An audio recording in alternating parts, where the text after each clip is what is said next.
University మంచి భవిష్యత్తు కోసం తెలుగు విద్యార్థులు ఇష్టపడే యూనివర్సిటీ. కాల్ 9059052378 9059052379.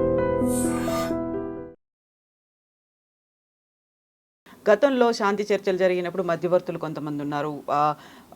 ఆ టైంలో కాల్పులు అనేవి జరగకుండా, ఎన్కౌంటర్లు అనేవి జరగకుండా ఇవన్నీ చూసుకుంటూ ఒక లిమిటెడ్ పీరియడ్ పాటు వాళ్ళని హైదరాబాద్కు తీసుకొచ్చారు. మంచి మర్యాదలతో గెస్ట్ హౌస్లో ఉంచారు. ఆ కార్యక్రమాలు ఇప్పుడు పౌర సంఘాలు చేయలేకపోతున్నాయా? ప్రభుత్వం కూడా ఇంట్రెస్ట్ చూపించలేదా? మొత్తం మట్టు పెట్టాలి అనే కార్యక్రమమేనా? పౌర సంఘాలు ప్రయత్నంలో ఉన్నాయో అంటే ప్రయత్నాలు చేస్తున్నట్టే. మొన్న రౌండ్ టేబుల్ కూడా పెట్టినట్టు సిపిఐ ఆధ్వర్యంలో మీటింగ్ కూడా పెట్టినట్టు హరగోపాల్ గారు కూడా అక్కడక్కడ డిమాండ్ చేస్తున్నట్లు సమస్య పరిష్కారం చేయాలి, చర్చలతో చేయాలని చెప్పి తను కూడా అడుగుతున్నట్లు.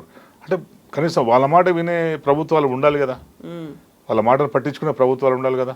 ఇప్పుడు మీద ఎవరు మాట్లాడినా వాళ్ళ మీద అర్బన్ నక్సల్స్ అని ముద్ర చేస్తారు. అది రాహుల్ గాంధీ అర్బన్ నక్సలైట్ అని చెప్పి నరేంద్ర మోడీ అంటుంటుంది కదా. సో ఈ ప్రభుత్వం చొరవ తీసుకోవాలి. ఏ ప్రభుత్వం? ఈ ప్రభుత్వం, రెండు ప్రభుత్వాలు కదా. ఇప్పుడు తెలుగు రాష్ట్రాలకు సంబంధించిన నాయకులు ఎక్కువ మంది చనిపోతున్నారు కదా. సో రెండు ప్రభుత్వాలు చొరవ తీసుకోవాలి.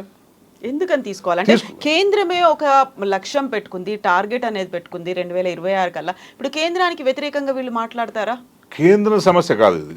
ఈ కేంద్రం ఒక్క సమస్య కాదు కదా, అన్ని రాష్ట్రాల సమస్య. ఇప్పుడు అక్కడ పోయినంత మాత్రాన నిర్మూలన జరగదు అని నేను చెప్తున్నాను కదా.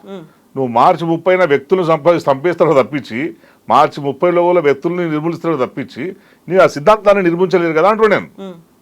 అది ఇప్పుడు సజీవంగా ఉంటుంది. ఇంకో దగ్గర అది పాదరసంలో పాకుతూనే ఉంటుంది. అది సాధ్యం కాదు. అది అందుకే ఏంటంటే దానికి శాశ్వత పరిష్కారం కావాలంటే చర్చలతోనే సాధ్యం. ఈ ప్రభుత్వం ఉంది, నాకు తెలిసి ఈ ప్రభుత్వం ఉన్నది. వాళ్ళ సహకారం లేకుండా ఎవరు గెలవరు ఇక్కడ. వాళ్ళ సహకారం లేకుండా ఖమ్మం, ఆదిలాబాద్, వరంగల్ జిల్లాల్లో ఎవ్వరు గెలవరు. వాళ్ళ సహకారంతోనే గెలిచినరు. ఎప్పుడు చెప్తున్నాను, కాంగ్రెస్ పార్టీలో ఉన్న వాళ్ళు కూడా ఇంక్లూడింగ్ సీతక్క కూడా ఎవరెవరైతే ఉన్నారో ఆ బార్డర్లో ఉన్న వాళ్ళు గెలవాలంటే మావోయిస్టు సహకారంతోనే గెలుస్తారు.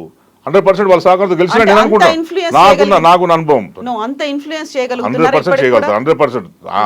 ఆ ఓన్లీ పర్టికులర్ నియోజకవర్గాలు కాదు, రాష్ట్రంలో 20% ఓటింగ్ని వాళ్ళు ఇన్ఫ్లుయెన్స్ చేయగలుగుతారు. ఎందుకంటే వాళ్ళ క్రెడిబిలిటీ ఉన్నది. తెలంగాణలో ఏ జిల్లాలకు పోయినా, నువ్వు కోస్తా తీసుకున్నా కూడా, శ్రీకాకుళం తీసుకున్నా కూడా, అక్కడ వాళ్ళు పోరాటం చేసిన అనుభవాలు ఉన్నాయి. నీకు నల్లమల చుట్టూన్న జిల్లాలు తీసుకున్నా కూడా వాళ్ళ పోరాటాల వల్ల ప్రజలకు బెనిఫిట్స్ వచ్చినాయి, ప్రజలకు భూమి వచ్చింది, వాళ్ళకు ఉపాధి దొరికింది. వాళ్ళ పోరాటం వల్ల ఎట్లా బతుకోవచ్చు అనే ఒక అవగాహన వాళ్ళకు వచ్చింది. సో వాళ్ళ వల్ల చాలా ఇంపాక్ట్ పడుతుంది. మనకు కనపడకపోవచ్చు కానీ ఆ ఇంపాక్ట్ చాలా ఉంటుంది సొసైటీ మీద. సో ఇప్పటికి కూడా ఈ ప్రభుత్వం వీళ్ళే ప్రచారం చేసిండ్రు, ఈ ప్రభుత్వం ప్రజా వ్యతిరేక ప్రభుత్వం. కేసీఆర్ ప్రజాస్వామ్య హక్కుల్ని కాలరాసిండు, మేము ప్రజాస్వామ్య హక్కుల్ని పునరుద్ధరిస్తాం, అన్ని రాజకీయ పార్టీల అభిప్రాయాల్ని గౌరవించి అందరికి స్వేచ్ఛ ఇస్తామని చెప్పి కాంగ్రెస్ పార్టీ తన ఎజెండాలు చెప్పింది. అన్ని రాజకీయ పార్టీల స్వేచ్ఛను రాజకీయాలు అన్నప్పుడు మావోయిస్ట్ పార్టీలు కూడా రాజకీయాలే కాకుండా అది తీవ్రవాద రాజకీయాలు అవుతున్నాయి కదా. మరి మీరు ఎందుకు వాళ్ళ సహకారం తీసుకున్నారు? ఎలక్షన్ ఎందుకు సహకారం తీసుకున్నారు? ఇది మీరు అంటోంది కన్స్ట్రక్టివ్ గా చెప్తున్నారా, జస్ట్ లైక్ ఒక ఆరోపణ లాగా చెప్తున్నారా వాళ్ళ సహకారం తీసుకున్నారనేది? నాకున్న సమాచారం చెప్తున్నాను.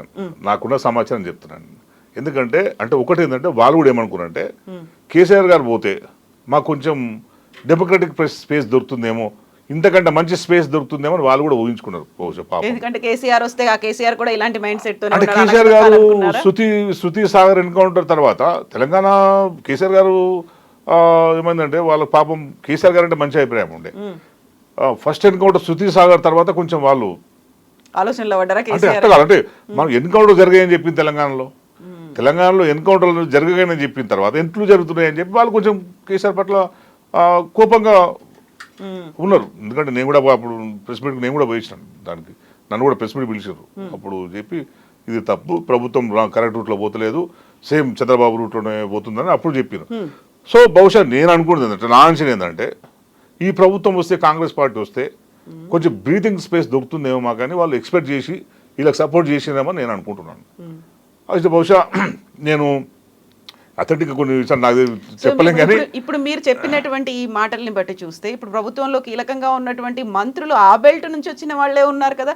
ఆ మంత్రులు అంటే ఎమ్మెల్యేలుగా గెలవడంలో కూడా వీళ్ళు డైరెక్ట్ గానో ఇండైరెక్ట్ గానో అక్కడ ఇన్ఫ్లుయెన్స్ చేశారు, అంతేనా? 100% ఇన్ఫ్లుయెన్స్ చేసారు. వాళ్ళ ఇన్ఫ్లుయెన్స్ లేకుండా గెలవడం సాధ్యం కాదు. అందుకే నేను చెప్తుంది ఏంటంటే సీతక్క గారు ఆ ఉద్యమం నుంచి వచ్చారు. కనీసం సీతక్కన్నా చొరవ తీసుకోవాలి. ఇప్పుడు మీ చుట్టూ ఆ పక్కకే కదా, గోదావరి పక్కకే కదా జరిగేదంతా. ఈ మానవం జరుగుతుంటే మరి సీతక్క గారు ఎందుకు మాట్లాడట్లేరు? మాట్లాడాలి కదా.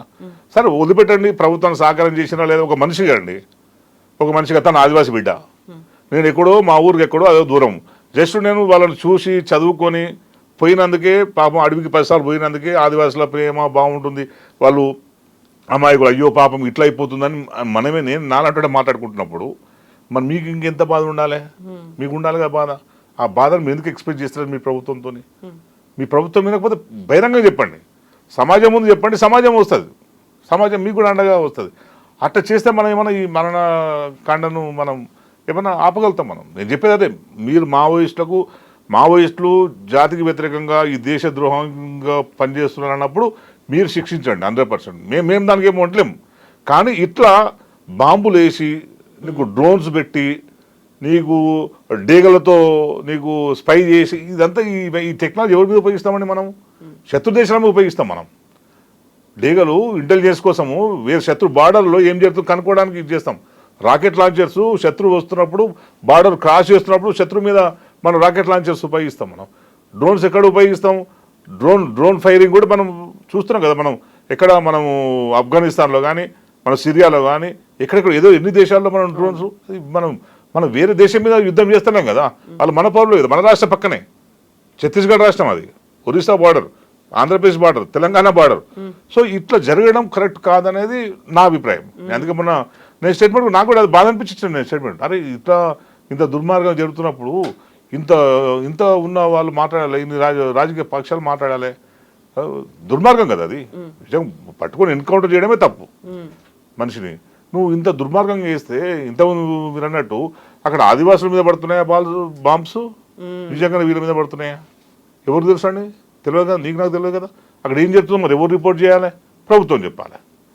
చనిపోయిన అందరూ డ్రెస్ చేసి అందరూ నక్సలైట్ అంటే నమ్ముతాం అంతే. మరి అక్కడ ఏం జరిగిందో నీకు నాకు తెలియదు కనుక వాళ్ళు 100 మంది చనిపోయారు, 100 మంది నక్సలైట్లు అని నువ్వు అలిగ్రీన్ చేసేస్తే నక్సలైట్లు అనుకుంటాం మనం. కానీ వీళ్ళు నక్సలైట్లు కాదు, నా బిడ్డలు, నా అన్న అని చెప్పి వాళ్ళు చెప్పే స్కోప్ ఎక్కడుంది ఆదివాసులు? ఆ స్కోప్ మనకి ఇవ్వాలి కదా. ఆ పరిస్థితి ఎక్కడ ఉంది ఇప్పుడు? ఆ పరిస్థితి కనిపించలేదు. అంటే నువ్వు అర్థమైందంటే నువ్వు ప్రజాస్వామ్య హక్కుల్ని ప్రభుత్వం హరించుకుంటూ వాళ్ళని చంపేస్తుందని అర్థం కదా. అయితే ఇప్పుడు సీతక్కతో పాటుగా రాష్ట్ర ప్రభుత్వం స్పందించాలి అంటే అక్కడ అవుతున్నటువంటి ఎన్కౌంటర్లు, దాడులు, ప్రతి దాడులని ఆపాలి అంటారా, లేదు శాంతి చర్చలకు పిలవాలి అని అంటారా? మీరు ఏం జరగాలంటారు? నేను వాళ్ళు కూడా సీజ్ ఫైర్ ఒప్పుకోవాలండి. అంటే మావోయిస్ట్ తరఫున మాట్లాడుతున్నాను, మావోయిస్టులు కూడా సీజ్ ఫైర్ ఒప్పుకోవాలి, ప్రభుత్వం కూడా సీజ్ ఫైర్ ఒప్పుకోవాలి. ఒకసారి కూర్చొని మాట్లాడుకుంటూ, ఇప్పుడు ఇజ్రాయెల్ పాలస్తీనా కొన్ని రోజులు బీభత్సం కొట్టాడుకున్నారు కదా, కూర్చొని మాట్లాడుకోలేరా? ఇప్పుడు సీజ్ ఫైర్ అయింది కదా. నువ్వు 2 దేశాల మధ్యనే యుద్ధము అట్లా వాళ్ళు ముగించుకున్నప్పుడు మన మోడీ గారు చెప్పారు కదా, శాంతితో పరిష్కారాలు కావాలి తప్పించి, చర్చలతో పరిష్కారాలు కావాలి తప్పించి ఈ దేశాల మధ్య యుద్ధాలు జరిగితే ప్రజలకు నష్టం జరుగుతుందని మోడీ గారు చెప్పారు కదా. మరి నువ్వు వేరే దేశాల మధ్య యుద్ధాలు ఆపడానికి ఏమో ఒక రకంగా మాట్లాడతారు, ఇక్కడనే మన దేశ పౌరుల మీద మీరు యుద్ధం చేస్తారా? మీరు కరెక్ట్ కాదు కదా. మోడీ గారు ఇది కూడా మరి చూసుకోవాలి, ఇది కూడా మన పౌరులే కదా. సరే ఆయుధులతో పట్టుకున్నారు, దారి తప్పిరు అనుకుందాం, మీ భాషలో దారి తప్పిర్రు, చట్ట వ్యతిరేకంగా పోతున్నారు అనుకుందాం. వాళ్ళని ఎట్లా పట్టుకోవాలను అట్లా ఆలోచించండి. పట్టుకోని పక్షంలో ఏం చేయాలని ఆలోచించండి. నువ్వు పోలీస్ మాన్యువల్, మిలిటరీ మాన్యువల్ ఉంటుంది కదా, ఏ ఉద్యమ నిరసనకారులతోని ఆందోళన చేసే వాళ్ళతో ఎట్లా బిహేవ్ చేయాలో ఒక ప్రోటోకాల్ ఉంటుంది కదా. ఇప్పుడు ఒక ధర్నా జరుగుతుంది, రాస్తారోకు జరుగుతుంది, లేదా పెద్ద నిరసన ర్యాలీ జరుగుతుంది, దాంట్లో ఎవరన్నా దాని ఎట్లా కంట్రోల్ చేయాలో మన ప్రోటోకాల్ ఉంటుంది కదా. వాళ్ళని కంట్రోల్ చేయాలి. ఎట్లా కంట్రోల్ చేయాలి? ఫస్ట్ వాటర్ కెనాన్స్ ఉపయోగించాలి, లేదా కూడా బాష్పవాయు వేయాలి, లేదా కూడా రబ్బర్ బుల్లెట్లు వేయాలి, ఇంతే కదా. అంతే తప్పించి నువ్వు కాల్చి చంపని చెప్పారు కదా. సరే తప్పని పరిస్థితి వస్తే మన ప్రాణాలు కాపాడడానికి కాల్చి చంపుతాం. కానీ నువ్వు ఏ ప్రోటోకాల్స్ పాటిస్తున్నారు? వీళ్ళు ఏది లేదు. మొత్తం వీళ్ళకు ఉన్న అన్ని పవర్స్, మిలిటరీకి ఉన్న పవర్స్ అన్నీ ఇప్పుడు ఛత్తీస్గఢ్లో ఉన్న మావోయిస్టుల ఏర్వేదకు ఉపయోగిస్తున్నారు. అంటే ఒక శత్రు దేశంలో ఉన్న శత్రు దేశ సైనికులు, శత్రు దేశ పౌరులు మన దేశం మీద దాడికి వస్తే ఎటువంటి వాటిని ఉపయోగిస్తామో అటువంటి వాటి అన్నిటి కూడా మన వాళ్ళ మీద ఉపయోగిస్తున్నారు. అదే ఇప్పుడు మనం తప్పంటున్నాను. నేనైతే అది తప్పంటున్నాను. మీరు వాళ్ళను పట్టుకోండి, శిక్షించండి, మీరు ఎటువంటి శిక్ష భారత రాజ్యాంగం ప్రకారం ఎటువంటి శిక్షణ వేసుకోండి. కానీ ఈ వాళ్ళని చంపే నెపంతో ఎంతమంది ఆదివాసులు చనిపోయారు చెప్పండి అంటున్నాను. ఇప్పుడు అదే మాట ఇటువైపు ప్రభుత్వం కూడా చెప్తోంది, భద్రతా బలగాలు కూడా చెప్తోంది. అదే గతంలో ఇప్పుడు మీరు దండకారణ్యం అన్నారు, మిలిటరీని అంతా అక్కడ ప్రయోగిస్తున్నారు అనుకున్నప్పుడు ఎవరు రానటువంటి ఒక దుర్భేద్యమైనటువంటి అడవుల్లో వాళ్ళు ఉన్నారు, భీకరమైనటువంటి అడవుల్లో అబూజ్మడ్ కావచ్చు, దండకారణ్యం కావచ్చు, ఇప్పుడు ఇంద్రావతి టైగర్ రిజర్వ్ ఏరియా, అక్కడ ఉన్నటువంటి అమాయకులు లేకుంటే గిరిజనులు ఆదివాసీలో బలవుతున్నారు. దీంతో పాటుగా టైగర్ రిజర్వ్ ఏరియాగా పెట్టుకున్న తర్వాత అక్కడ గతంలో లెక్కల్ని బట్టి చూస్తే 40+ టైగర్స్ తిరిగేవి. ఇంద్రావతి దగ్గర ఉన్నటువంటి లెక్కల్లోనే 6 పులులు తిరిగేవి. ఇప్పుడు అది ఒక్కటే ఉందేమో అనే ఒక డౌట్ వస్తుంది. అసలు ఎప్పుడు లెక్కలు చేశారండి? ఫారెస్ట్ ఎప్పుడు లెక్కలు చేశారు వీళ్ళు? 2022 మావోయిస్టు పోయి 40 ఏళ్ళు అయిందండి. వాళ్ళు 40 ఏళ్ళుగా అక్కడ ఉన్నారు. ఎప్పుడు ఎక్కడ పశువులకు మనుషులకు జంతువులకు ఎక్కడ కూడా వాళ్ళు ఇంద్రావతిలో కేవలం టైగర్స్ మాత్రమే కాదు, అత్యంత అరుదైనటువంటి అడవి దున్నలు కేవలం అక్కడ మాత్రమే కనిపిస్తున్నాయి. వాటికి కూడా అపాయం పొంచి ఉంది కాబట్టి దాన్ని ప్రొటెక్టెడ్ జోన్ లాగా మార్చుకోవాలి అనే మాట. అవును, కరెక్ట్. ఇప్పుడు వాటిని కాపాడాల్సిన బాధ్యత ప్రభుత్వం అంటే కాపాడినండి. నేను అదే చెప్తున్నాను. అసలు ఎన్ని ఉండే 50 ఏళ్ళకి ఎన్ని పులులు ఉండే, ఎన్ని చచ్చిపోయినాయి, ఎక్కడెక్కడ చచ్చిపోయింది, ఏమైనా డేటా ఉందా? వీళ్ళేమో చంపినరా? అంటే వాళ్ళకి మధ్యలో ఈ మధ్య కాలంలో పులిల చర్మాలు దొరుకుతున్నాయి, ఆ దంతాలు ఇలాంటివి గోర్లన్నీ దొరుకుతున్నాయి అనే మాట. అక్కడ స్మగ్లర్లు పోచర్లు వీళ్ళతో కలిసిపోయారు అనేది కూడా ఉంది. అందువల్లే అటాక్స్ అనేవి ఎక్కువ అవుతున్నాయి. స్మగ్లర్స్ ఉంటారండి, స్మగ్లర్సే చేస్తారు ఇవన్నీ, మావోయిస్టులు చేయరు కదా. ఇవన్నీ స్మగ్లర్స్ చేస్తారు, మావోయిస్టులు చేయరు కదా. సో చెప్తారు కదా, ఇప్పుడు ఆదివాసులు ఉంటారు కదా, వాళ్ళు అడిగితే చెప్తారు కదా అసలు ఎవరు చేస్తున్నారు అనేది. వాళ్ళకి తెలుసు కదా ఏ అడవిలో ఏ పులి ఉందా, సింహం ఉందా, జింకలు ఉన్నాయా, దుప్పిలు ఉన్నాయా, వాళ్ళ చుట్టూ పరిధిలో ఏమేమి ఉన్నాయో వాళ్ళు అన్నీ తెలుసు కదా. వాళ్ళు చెప్తారు కదా. మరి వాళ్ళు ఎక్కడ చెప్పలేరు కదా. మా ఊర్లో పులులు ఉండే నక్సలైట్గా పోయినాయి, సింహాలు ఉండే పోయినాయి. సరే, పులులు సింహాలు రక్షిస్తామండి, కాదనిలేము. అంటే ఇప్పుడు పుల్లు సింహాల కోసం ఉన్న పౌరులను చంపుకుంటామా? చంపుకోలేము కదా. వాళ్ళ కోసం ఆదివాళ్ళు చంపుకుంటామా? చంపుకోలేము. యాక్టివిటీ అవుతోంది వాళ్ళ వల్లే. అదే అండి, ఆ యాక్టివిటీ ఎక్కువైతే కంట్రోల్ చేసుకోమని చెప్పండి. కంట్రోల్ బాధ ప్రభుత్వం అన్నట్టు. నేను కూడా ఎక్స్ట్రీమ్ యాక్టివిటీ ఉంటే, మీ చట్టానికి వ్యతిరేకంగా ఉంటే, మన చట్టానికి వ్యతిరేకంగా ఉంటే దాన్ని కంట్రోల్ చేసుకోవాల్సిన బాధ్యత ప్రభుత్వాన్ని. ఇట్లా ఇష్టం వచ్చిన రీతిగా ప్రవర్తించడం కాదు కదా. ఇప్పుడు నువ్వు ఈ సభ్య సమాజంలో ఎన్ని ఎక్స్ట్రీమ్ యాక్టివిటీ జరుగుతలేదు, ఎన్ని జరుగుతలేవండి. నువ్వు పురుల గురించి సింహాల గురించి మనం మాట్లాడుతుంటే, ప్రజల సంపద అంతా దోసుకొని పోతుంటే ఈ చూస్తున్నాం కదా, టెండర్ల పేరుతోని కమిషన్లు ఎక్సైజ్లు వేసుకొని ఇంత ప్రయోజనం దోచుకుంటూ పోతుంటే, ఇవన్నీ వదిలిపెట్టి కూడా పులి పోయింది, సింహం పోయింది, దానికి నక్సలైట్ కారణం వాళ్ళని నేను వేసేస్తాను అంటే అది కాదు కదా. సో నువ్వు దానికి దేనికైనా ఒక పరిష్కారం ఉంటుంది. నువ్వు దానికి ఓ ఫెన్సింగ్ వేయండి, ఒక బార్డర్ వేయండి, కట్టడి చేయండి, వాళ్ళను మెల్లమెల్ల కట్టడి చేసుకుంటూ పోండి. అక్కడ రారు కదా. మీరు పోయి ఒక దగ్గర ఫెన్సింగ్ వేసుకుంటే అక్కడ రారు, ఇంకో దగ్గర వేసుకుంటూ పోతారు. మెల్లమెల్ల కట్టడి చేసుకుంటూ పోయిన అనుకోండి, వాళ్ళే పారిపోవచ్చు కదా ఎక్కడన్నా. సో ఏదైనా జరగవచ్చు కదా దానికి. కానీ చంపడం ఒకటి పరిష్కారం కాదు అంటున్నాను. నువ్వు ఏది ప్రభుత్వం ఏది చట్టపరంగా ఏది చేద్దామన్నా వ్యతిరేకం కాదు, కానీ చంపడం ఒక్కటే పరిష్కారం కాదు. గత సంవత్సరం చూస్తే 220+ మావోయిస్టులు ఎన్కౌంటర్లు కావచ్చు, మిగతా దాంట్లో చనిపోతే ఈసారి 81 మంది ఇప్పటిదాకా చనిపోయారు అనేది నక్సల్స్ ఏరివేతలో 2026 వరకు చాలా కీలకం కాబోతోంది. అదే పనిలో కేంద్ర ప్రభుత్వం ఉంది, అక్కడ ఉన్నటువంటి బలగాలను కూడా మోహరించింది. మీరన్నట్టుగా అక్కడ ఏరివేత అనేది అవుతే అక్కడ ఉన్నటువంటి వ్యక్తులు పోతారేమో, సిద్ధాంతం ఉంటుంది అన్నారు కదా. ఆ సిద్ధాంతం ఏం చెప్తోంది? సిద్ధాంతం ఒక తీవ్రవాద ఆలోచనలతో ఉంది కదా అనేదే. ఏది తీవ్రవాద ఆలోచనతో లేదండి. వాళ్ళు తుపాకు పట్టుకుంటే సార్, నేను ఆ చర్చలకు ఎందుకంటే ఆ చర్చలకి మీరు నేను పోలే, కానీ నేను చెప్తున్నాను ఎందుకంటే నాకున్న అనుభవంతో. ఎందుకంటే నేను నక్సల్బరి నుంచి శ్రీకాకుళం నుంచి మళ్ళీ తెలంగాణ సాయుధ పోరాటం, మళ్ళీ తర్వాత ఇక్కడ ఉత్తరాంధ్రలో జరిగిన పోరాటాలు కావచ్చు, మళ్ళీ నల్లమల్ల, తర్వాత మళ్ళీ తెలంగాణలో ఈ పీపుల్స్ వారు, మావోయిస్ట్ పార్టీ, ఇవన్నీ ఒక దగ్గర పోయిన తర్వాత ఒక్కొక్క పాకెట్లో విస్తరించింది కదా. దాన్ని బట్టి మనం అందే అనుకోవాలి కదా. ఎక్కడి నుంచి పోయి నువ్వు నక్సల్బరి నుంచి పోయి మళ్ళీ నక్సల్బరి దాకా వచ్చింది రెడ్ కారిడార్. నక్సల్బరిలో అప్పుడు ఎన్కౌంటర్ అయ్యి అంతా అయిపోయిన తర్వాత మళ్ళీ శ్రీకాకుళం వచ్చింది కదా. శ్రీకాకుళం నుంచి వచ్చిన తర్వాత మళ్ళీ తెలంగాణకు విస్తరించింది. తెలంగాణ నుంచి మళ్ళీ శ్రీకాకుళం నుంచి రెడ్ కారిడార్, ఒరిస్సా, బీహార్ ఇదంతా రెడ్ కారిడార్, మళ్ళీ పశ్చిమ బెంగాల్ దాకా పెద్ద కారిడార్ వాళ్ళది ఏర్పాటు చేసుకుని కదా. సరే, పోయిన తర్వాత పోద్దనుకుందాం మళ్ళీ ఇంకో కారిడార్ ఇంకో దగ్గర విస్తరిస్తుంది అంటున్నాను నేను. ఎందుకంటే దాంట్లో ఉన్నది ఏంటంటే వాళ్ళు చెప్పేది ఏంది, నువ్వు మనిషి గౌరవప్రదంగా బతకాలి. వాళ్ళు చెప్పేది ఏంది, ఎవరి కష్టం వాళ్ళకు దక్కాలి, దోపిడి లేని సమాజం రావాలి, అందరికీ సమాన హక్కులు అన్నికి సమాన హక్కులు కావాలి. నువ్వు వేరే ఏం సిద్ధాంతం వేరే అక్కర్లేదు కదా. నేను అడుగుతున్నాను కదా, నాకే కావాలంటారు కదా. నాతో గౌరవం కోసం నేను కొట్లాడతా, నాకు సమాన హక్కులు కావాలంట, నాకు మాట్లాడే హక్కు, నాకు ప్రచారం చేసే హక్కు నేను ఉందని అంటాను. నీకు వ్యతిరేకంగా మాట్లాడితే నువ్వు నచ్చట్లేదు అంతే కదా, దాన్ని నన్ను వదకాలనుకుంటావు, అది నేను ఇంకా క్వశ్చన్ చేస్తుంటాను. ఇప్పుడు అదే జరుగుతుంది. సో సింపుల్, ప్రజలు ప్రశ్నించడం ఒకటికైతే ప్రజలకున్న హక్కుల్ని కాపాడడం ఒకటి, వాళ్ళకు జీవనోపాధిని కల్పించాలి. ఇప్పుడు ఒక ఓటు వేసుకొని గెలుస్తాము, గెలిచిన తర్వాత వాళ్ళకి ఇచ్చిన హామీలు నెరవేర్చుకోవాలి కదా, వాళ్ళ కోసం పనిచేయాలి కదా. నేను మళ్ళీ 5 ఏళ్ళకు ఒకసారి పోతా అంటే నువ్వు కాదు కదా. సో వాళ్ళు కూడా ఏంటంటే వాళ్ళు చెప్పే విధానం కూడా నువ్వు సింపుల్ ఒకటి అండి. నువ్వు జనతా సర్కార్ చూస్తే వాళ్ళ సిద్ధాంతం వాళ్ళు ఏందని సింపుల్ అర్థమైంది మనకంతే. జనతా సర్కార్లో ఒక ఎక్స్పెరిమెంట్ అది, అంటే ఒక జీవన విధానాన్ని అలవాటు చేసిన వాళ్ళు. అదొక మనిషి, ఒక గ్రామము ఎట్లా స్వయంగా ఎట్లా బతకొచ్చు, ఎట్లా స్వయం సమృద్ధి సాధించవచ్చు అనేది ఒక ఎక్స్పెరిమెంట్ అది.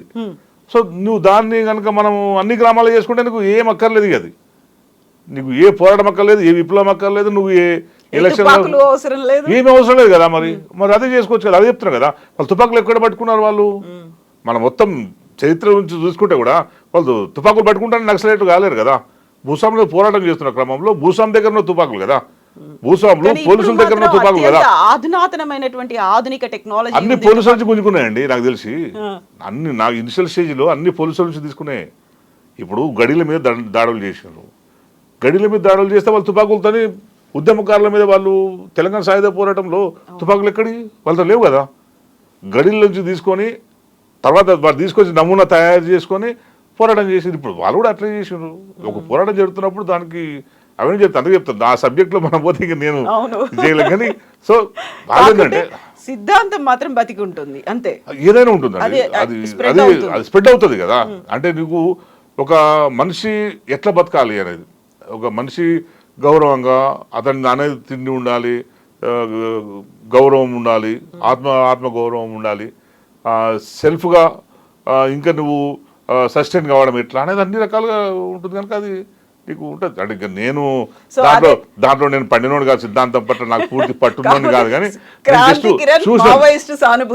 లేదండి. అంటే ఒకటండి, నాకు ఏంటంటే మంచి ఎవరు చేసినా నేను కేసీఆర్ కూడా నాకు ఇష్టం. మరి నాకు కేసీఆర్ గారు ఇష్టం నాకు, ఎందుకంటే తెలంగాణ ఉద్యమంలో బాగా పనిచేసాడు. నాకు కేసీఆర్ గారు కూడా ఇష్టపడతాం, భగత్ సింగ్ ఇష్టపడతాం, స్వాతంత్రం కోసం పోరాడు, గాంధీని కూడా ఇష్టపడతాం. అందరూ ఎవరెవరు మంచి పని చేసిన వాళ్ళందరి పట్ల ఇష్టపడడంలో తప్పేముంది. ఇప్పుడు నాకు సైడ్ కూడా మంచి పని చేసిన అంటాం. నేను ప్రత్యక్షంగా చూసినాం కనుక అరే అవును ఇంత బాగా ఇంత బాగా చేస్తున్నారు కదా అనేది ఒక మంచి వస్తుంది. నువ్వు మన ఊర్లో ఉండి అన్ని సౌకర్యాలు ఉండి మన ఊరినే మనం బాగుపరచుకోలేని అసమర్థులమైనప్పుడు అడవిలో నువ్వు ఎటువంటి సౌకర్యాలు లేకుండా కూడా నువ్వు అంత మంచి చేసినప్పుడు నువ్వు మెచ్చుకోవాలా లేదండి? మనం ఇప్పుడు నీకు నాకేమైంది, మన ఊర్లో పోయి మనం ప్రయోగాత్మకంగా రండి మనందరం కలిసి వ్యవసాయం చేసుకుందాం, మంచి ఫుడ్ మంచి పంటలు పండిద్దాం, అన్ని పంటలు పండించుకుందాం, కలిసి వ్యవసాయం చేసుకుందాం, వచ్చిన దాంట్లో కుటుంబానికి ఇంత పంచుకుందాం అంటే మనం చేయగలుగుతాం మన ఊర్లో? మరి వాళ్ళు చేయించిన కనుక వాళ్ళు నచ్చిన అంటున్నాను. అట్లాంటి ఇక్కడే కాదు, దండకారణే కాదు, వాళ్ళు ఏ ప్రాంతంలో కూడా చాలా నల్లమల్లో కూడా చాలా ప్రాంతాల్లో వాళ్ళు అట్లా చేశారు. మేము పోయినప్పుడు అక్కడక్కడ స్టోరీలోకి పోయినప్పుడు.